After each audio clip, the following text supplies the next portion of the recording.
On my 33rd birthday, my girlfriend sent me a text that felt like a bullet. X needs me. Don't wait up. That was it.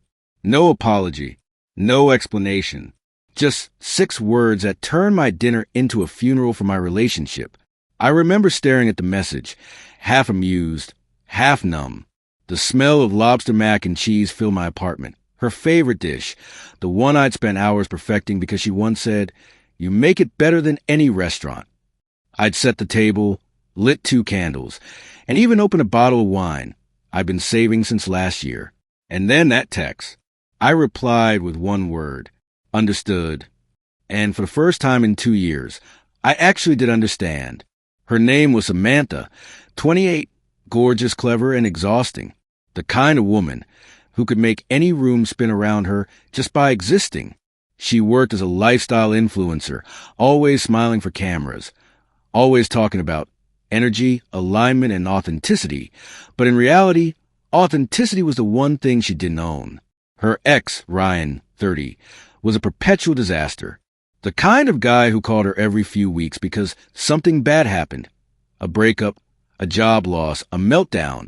Always something that only Samantha could fix. She called it being there for someone who still needs healing.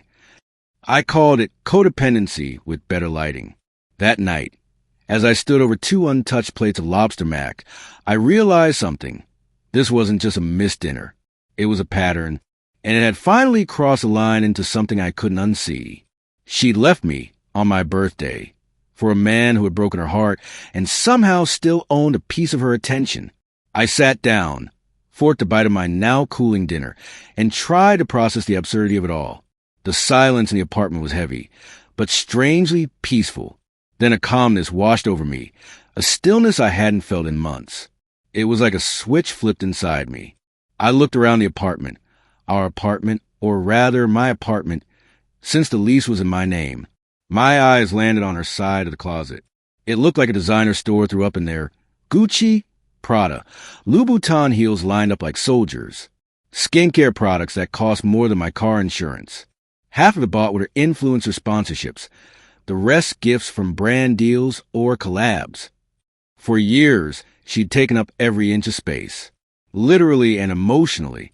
And suddenly, I knew exactly what to do. It wasn't anger. It wasn't revenge. It was clarity. I walked to the closet, pulled out 3 large suitcases, and began to pack, carefully, methodically, like a man untangling himself from a web. Every dress, every shoe, every little glass jar of overpriced night cream. It was almost therapeutic. I folded everything neatly. No mess, no spite. Just order, closure in fabric form. By the time the last tote bag was zipped, 2 hours had passed. I stood there, looking at the stack of luggage, her whole glamorous life, packed and ready for delivery. Ryan's address was still saved in her car's GPS from her last Mercy mission. I wrote a note short and sweet. She's yours now. Looks like she needs you more. Then I called a 24/7 courier service, paid extra for urgent delivery, and watched from the window as they loaded everything into the van. Handle with care, I told the driver. Very valuable cargo. 3 hours later, my phone rang. Unknown number. I almost didn't answer. Hello. A man's voice, strained and annoyed. Is this Eric? Yeah, who's this? This is Ryan. Ah, showtime. He sounded out of breath. Dude, what the hell is wrong with you? Samantha is at my doorstep crying with 3 suitcases and 2 bags of her stuff. She says you threw her out. I took a sip of my wine. Did I? Or did she leave on my birthday to be with you? I just helped her belongings catch up. She's hysterical, man. She's saying some of her stuff better not be damaged or you're paying for it. I laughed. Everything was packed carefully. Maybe she should be thanking me. You're insane? Ryan snapped. She came here because I was having a rough night. You had no right. Funny, I cut in. You're calling me about luggage instead of your rough night. Maybe focus on your own crisis. She's your emergency contact now, right? Handle it. He went quiet for a moment, then hissed. She has nowhere to go. Her name isn't on my lease either. You can't just kick her out.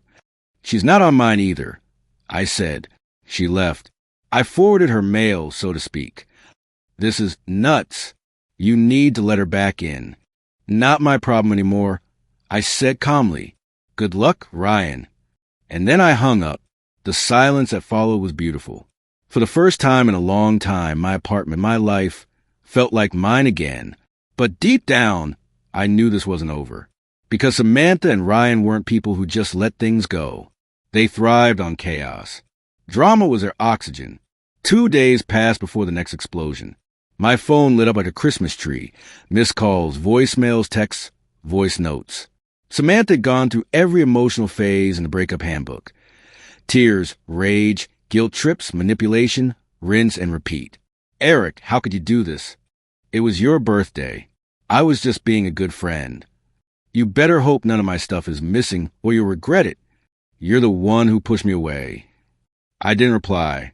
Every ping on my phone felt like static from a past life I'd outgrown overnight.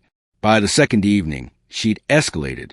Her older sister, Olivia, showed up unannounced, using the spare key she wasn't supposed to have anymore. I was in sweatpants, sipping coffee, enjoying the quiet. Eric, what the hell is going on? She demanded as soon as she walked in. Samantha's hysterical. You threw her out on your birthday. Morning, Olivia. Coffee. I asked as casually as I could. Don't play dumb. She said you packed up all her stuff and sent it to Ryan's place. Is that true? Correct. Why? She left on my birthday for her ex. I sent her belongings to her chosen destination. Jesus, Eric, that's harsh, she said, shaking her head. You could have at least waited until she came back. She made a mistake. She made a pattern. I corrected. This wasn't the first time. It's just the first time she did it on my birthday. Olivia's expression softened for half a second. She knew her sister. Okay, maybe she overreacted. But sending her stuff? That's extreme. She's got nowhere to go now. She has multiple suitcases of designer gear. I said flatly, she's with Ryan, or at least she was. Sounds like a her problem, not a me problem. She said Ryan's kicking her out. His new girlfriend's furious. Oh, so that was a crisis, huh? I said with a dry laugh. She inserted herself into his new relationship drama. Classic Samantha. Olivia frowned. She's still your girlfriend. I said. She made that clear. We went back and forth for 20 minutes. She tried to guilt trip me. I didn't budge. Eventually, she stormed off to go rescue her sister. An hour later, my landlord called. Eric, he said in his gruff voice, a young lady named Samantha called me. Said she's your fiancée and that you illegally evicted her. I nearly spit out my drink. Fiancée?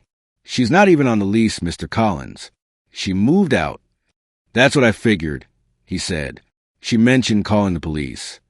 Let her, I said calmly. Her belongings were delivered safely. I have receipts. Good man. Just giving you a heads up. Sounds like a nasty breakup.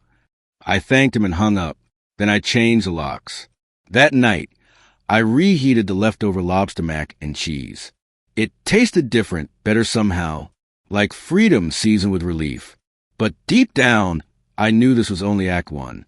Because Samantha wasn't the kind of woman who walked away quietly. The first 48 hours after that call were peaceful, unnervingly peaceful, like the quiet before a storm you know is coming. Then, as expected, the storm arrived. Samantha was never one to face consequences quietly. She needed an audience, someone to validate the chaos. And when I refused to play that role, she started improvising. The first wave came through texts. Eric, please. We need to talk.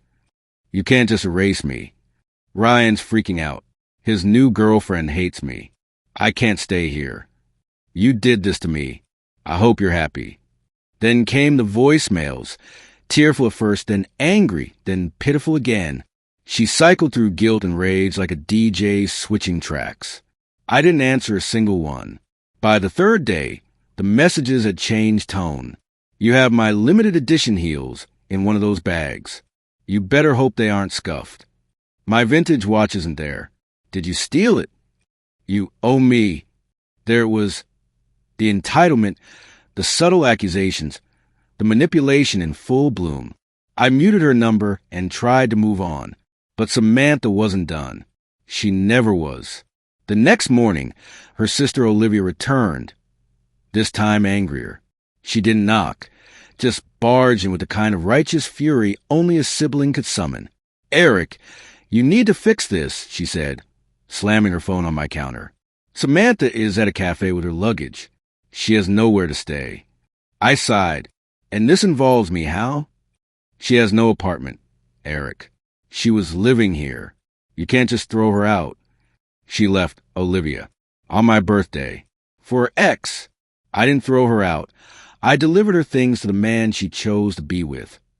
She says she was trying to help him. He manipulated her. "She's a grown woman," I said. "If she chooses to get manipulated, that's still a choice." Olivia's voice softened slightly, but her eyes still burned. "You really don't care, do you?" "I cared," I said quietly, right up until the moment she texted me, "X needs me. Don't wait up." After that, no. She shook her head, frustrated. "You become cold. Maybe I've just stopped volunteering for emotional abuse." She glared at me, then muttered, "You'll regret this," and stormed out. I didn't. A few hours later, my landlord texted again. "Hey, Eric, the young lady called again. Said she's getting a lawyer involved. You good?" I texted back. "Totally. Everything's documented." Because it was. I had tracking numbers, courier receipts, and a note signed by Ryan upon delivery. Every box checked, every detail covered. Still, I had a feeling Samantha was just warming up. The next act of her performance happened online. I woke up 2 days later to a barrage of notifications. My mutual friends had started messaging me. "Dude, check Samantha's story. Are you seriously ignoring her after what happened? Bro, she made GoFundMe?" A GoFundMe. I opened Instagram, and there it was, her latest post. A perfectly lit photo of her sitting on a bench with her luggage, mascara artfully smeared. The caption read, "Betrayal hurts most when it comes from someone you loved. Kicked out on the street with nothing but my clothes and my heart. Trying to rebuild my life. If you want to help, link in bio." Her followers flooded the comments. "OMG, Queen, stay strong, broken heart. How could he do this? Men are trash." The GoFundMe link goal? $10,000. The story? A work of fiction. My ex threw me out on my birthday, kept my belongings, and refuses to return my valuables. Lies. All of it. I didn't even know whether to laugh or be impressed. She'd turned her own self-inflicted drama into a monetized sob story. Within hours, her post had thousands of likes and hundreds of comments. She'd always been good at selling illusions, but not everyone bought it. A few skeptical voices popped up. "Didn't you just post an unboxing of luxury skincare last week? What happened to that new Gucci bag you showed? Didn't you say you were staying with your ex?" Those comments disappeared quickly.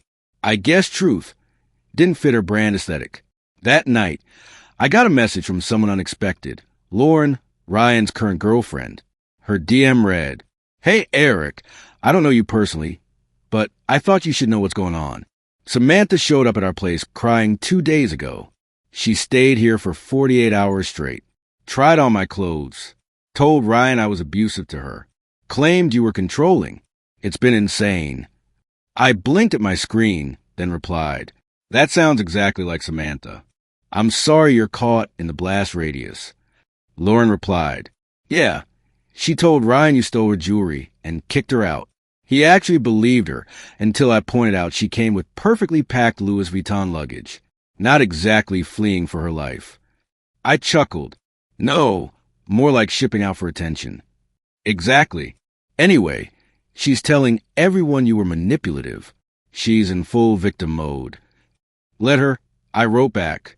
"The truth always catches up." Lauren replied with one last message that made me laugh out loud.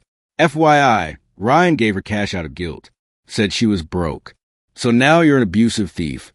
And he's her sponsor again. Good luck." I thanked her and logged off. So now I wasn't just a heartless ex. I was a villain in her influencer narrative. The cruel man who destroyed the poor girl's dream life. Classic. 2 days later, my phone rang again. The caller ID said Nancy, Samantha's mother. Eric, she began, voice sharp. I am absolutely appalled. Samantha is devastated. You threw her out like garbage. Hello, Nancy, I said, trying to stay calm. She left on my birthday to go to her ex. I simply returned her property to her. She says you stole some of her valuable items, her jewelry, her vintage Chanel bag, the one her grandmother gave her. That's sentimental, Eric. Irreplaceable. I exhaled slowly. I packed everything that was in my apartment. 3 suitcases, 2 tote bags. Delivered via insured courier. I have the signed receipt from Ryan himself. She says that bag wasn't in there. Are you calling my daughter a liar?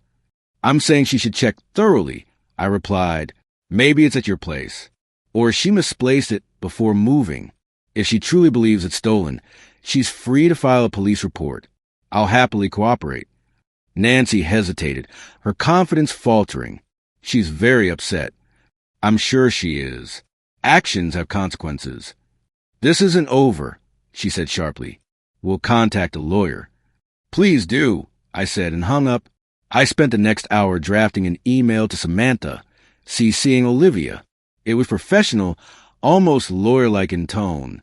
Samantha, it's come to my attention that you're claiming I've stolen your jewelry and vintage Chanel bag. To reiterate, all of your belongings were packed and sent via insured courier to Ryan's address. I have delivery confirmation signed by him. I also took time-stamped photos of the open suitcases before sealing them, showing handbags and jewelry boxes included. If you truly believe items are missing, please recheck your belongings or file a formal police report. I'll cooperate fully. Continuing to make false statements about me will result in me pursuing defamation charges. Eric, was it bluff? Partially. I hadn't actually taken photos, but the idea that I might have was enough to make her think twice. The GoFundMe plateaued at $300 after that. Comments dried up, and 2 days later, the post disappeared altogether. No police report was ever filed. I knew then that I'd hit her where it hurt, not her wallet, but her credibility. A week passed. No calls, no texts, no public posts. For a moment, I thought maybe she finally burned out. Then one evening, as I was reading in bed, a new notification popped up, a message from Olivia. Hey, Eric. She found the Chanel bag. It was in a hat box at Mom's place. Sorry for all the accusations. She's a lot. I laughed out loud. A lot was one way to put it. Apparently, once a bluff was called, Samantha magically remembered where the missing bag was. Shocking. I poured myself another glass of wine, stretched out on my couch, and smiled. For the first time in years, I wasn't angry. I wasn't bitter. I was free. But knowing Samantha, I also knew freedom doesn't mean the story's over. Because people like her, they don't stop when they lose. They just look for new stages to perform on. And sure enough, the curtain was about to rise again. For a while, life was quiet. Too quiet. I went back to my routines. Work, gym, late-night whiskey, and the occasional scroll through playlists I used to share with her. Every now and then, a song would come up that smelled like her perfume or sounded like her laughter, and I'd skip it before it could ruin the moment. But peace never lasts long when you've dated a chaos artist. About 3 weeks after the GoFundMe fiasco, the silence cracked again. It started with whispers. A co-worker pulled me aside after meeting. Hey, man, random question. Did you really, emotionally abuse your ex? I blinked. What? He scratched the back of his neck. Sorry, dude. Someone posted about it. A girl named Samantha, right? My stomach dropped. Oh, she's posting again. He showed me his phone. It was a long Facebook note, the digital equivalent of manifesto, titled, When Love Turns Control, My Story of Emotional Survival. She'd written it like a tragic novel. Paragraphs about being trapped in a controlling relationship, about having to rebuild herself from nothing, and escaping a man who tried to own her. No names, of course. Just enough coincidences that anyone who knew us could connect the dots. Our apartment described in detail. Our shared hobbies. Even my dog's name. It was like watching someone take your life and paint it in a horror filter. The comments were full of sympathy. You're so brave. Men like that don't deserve peace. We're proud of you for surviving. One comment, though, caught my eye. Is this about Eric M? Samantha didn't reply, but she didn't deny it either. And in the world of social media, silence is a confirmation. By that evening, mutual friends were calling me. Some supportive, others hesitant. Dude, what's going on? She's saying you isolated her from her family. She told people you made her quit her job. She's claiming you threatened her. Every lie stacked like bricks in a wall.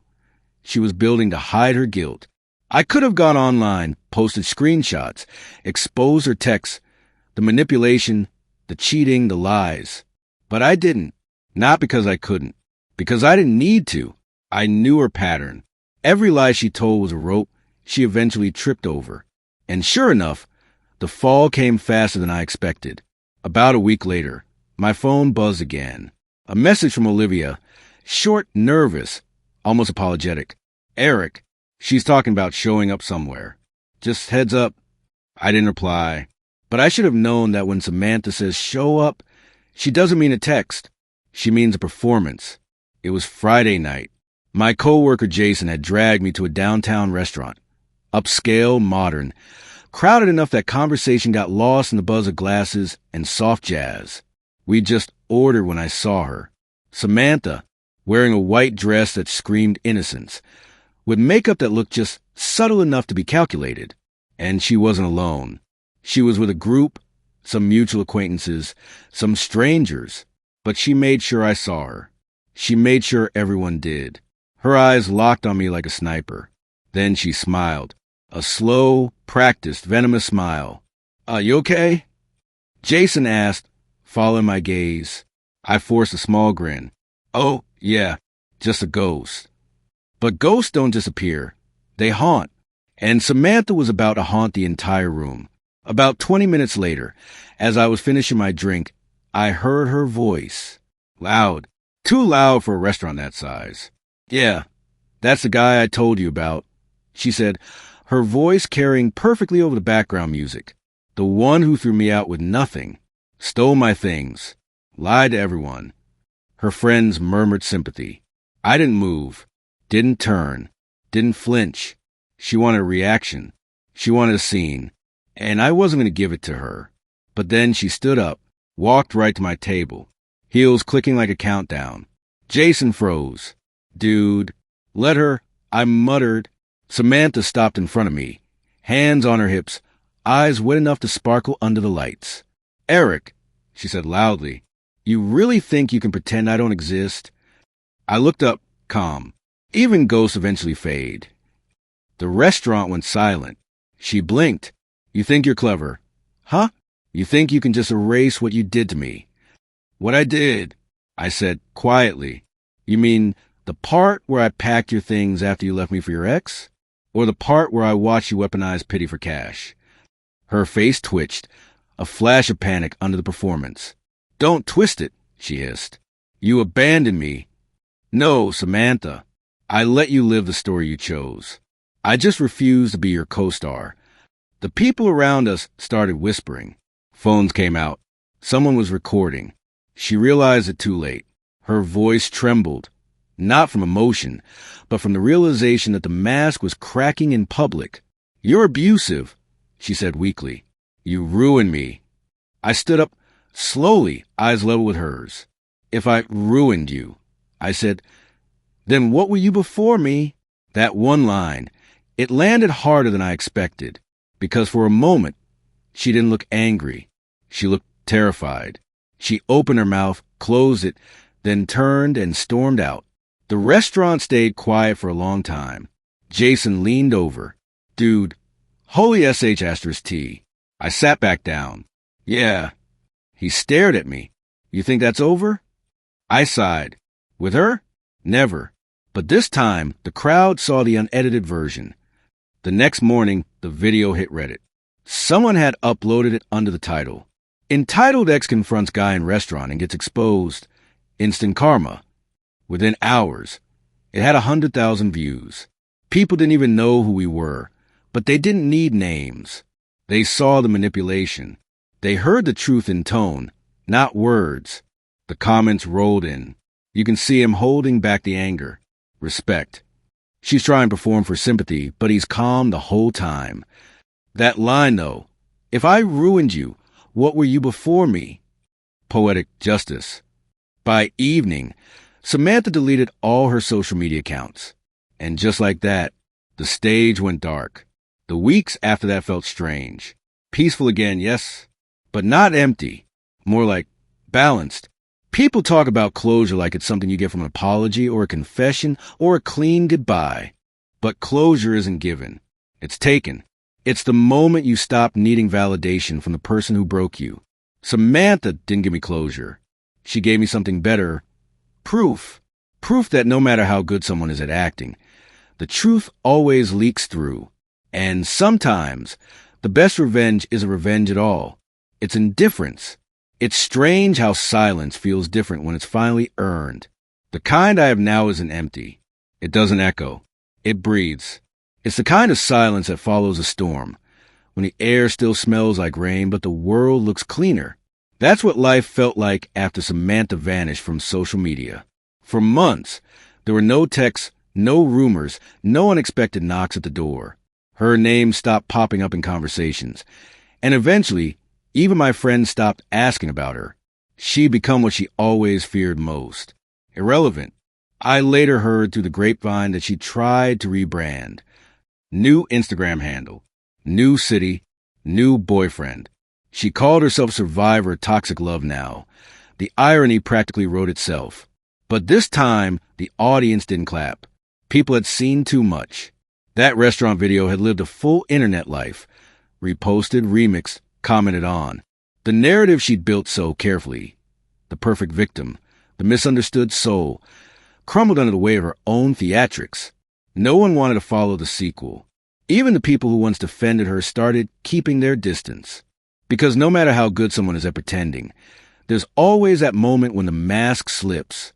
And once people see the real face underneath, they never forget it. As for me, I stopped checking, stopped watching. I didn't need to see her fall, because I'd already learned what I needed from her. And it had nothing to do with revenge. It had to do with self-respect, with recognizing that not everyone who loves you actually likes you. Some people only love what they can extract. Validation, admiration, control. And the moment you stop giving it, they start calling you cruel. But walking away isn't cruelty. It's clarity. A few months later, I got an unexpected email from Olivia. Hey, Eric. Hope you're well. I just want to say thank you for how you handled everything with my sister. I know it must have been hard, but you showed a lot of restraint. She's been in therapy now. It's messy, but maybe it's a start. I stared at that message for a long time, because in all the chaos, I'd never expected an apology, even a second-hand one. I didn't reply, didn't need to. Some things are better left acknowledged in silence. Time went on. I started writing again, something I hadn't done in years.